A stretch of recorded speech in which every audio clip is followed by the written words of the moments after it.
Like whatever, it's a message to all the people out there that whatever their dream is, that they should never. At just 7 years old, a barefoot girl from Oslo stunned the world and set the stage for a financial story few expected. Angelina Jordan, a star, was born on January 10, 2006, in Oslo, Norway. Her viral audition in the 2014 season of Norway's Got Talent, singing Billie Holiday's Gloomy Sunday, marked the beginning of a remarkable upward trajectory. At age 8, she won the competition performing Summertime. But while headlines treated the win as a youthful feat of talent, few paused to track how that early fame might evolve into actual earnings and long-term financial positioning.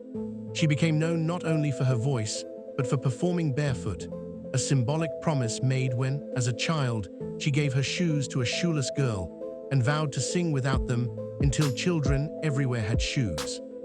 That detail became part of her identity and added a layer of emotional branding that industry insiders know can be turned into financial advantage. In short, the dramatic rise was real, and the question became not just how talented is she, but how will this translate into wealth?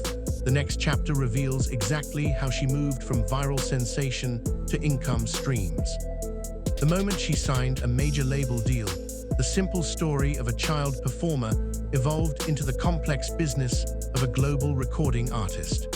After dominating the Norwegian stage, Angelina relocated her ambitions toward an international audience. In 2020, she signed with Republic Records, a major US label, which opened up access to global royalties, streaming deals, and larger-scale performance opportunities.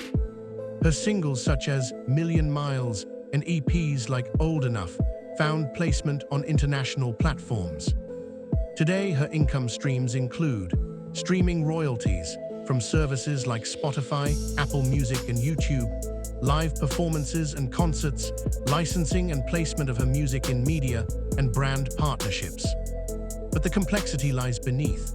For artists affiliated with major labels, earnings are shared, masters ownership, publishing splits, which means the headline revenue does not always reflect the take-home. Furthermore, live performance income, once a reliable major revenue source, is volatile for young artists still scaling globally. As a result, while the structure of her income is diversified, the actual revenue potential depends heavily on future growth and catalog control. Coming next, the commonly reported figures and how to interpret them. Reports vary wildly, but they all point to one thing: she's earning millions, and yet the full story behind her net worth is still murky. As of 2025, estimates for Angelina Jordan's net worth diverge. Some sources cite around 3 million.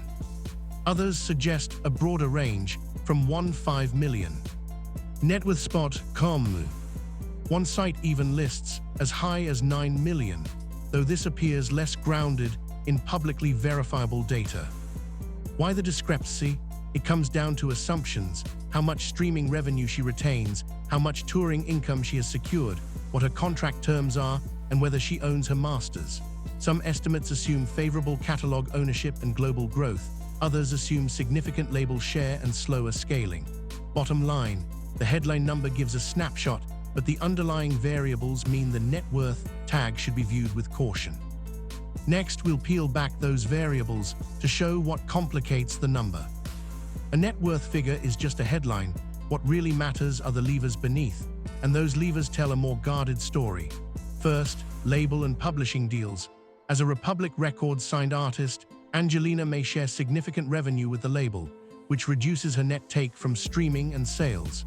Industry sources note that young artists often accept less favorable splits in exchange for marketing support and exposure. Second, live touring income. While a powerful income driver for many artists, it remains uncertain for a young international artist still building touring infrastructure and global fan base. Third, catalog ownership. If she owns fewer masters and publishing rights, residual income will be lower in the long term, even if streaming numbers rise. Fourth, recent career developments matter. In 2025, she withdrew from Norway's national selection for the Melodi Grand Prix, the Eurovision qualifier, and the national broadcaster reportedly sought compensation.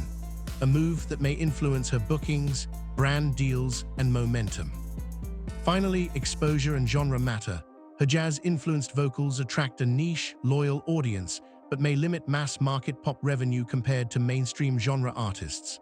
Each of these factors means that while the net worth figure gives a ballpark, the true long-term wealth depends heavily on rights ownership, contract terms, and career strategy.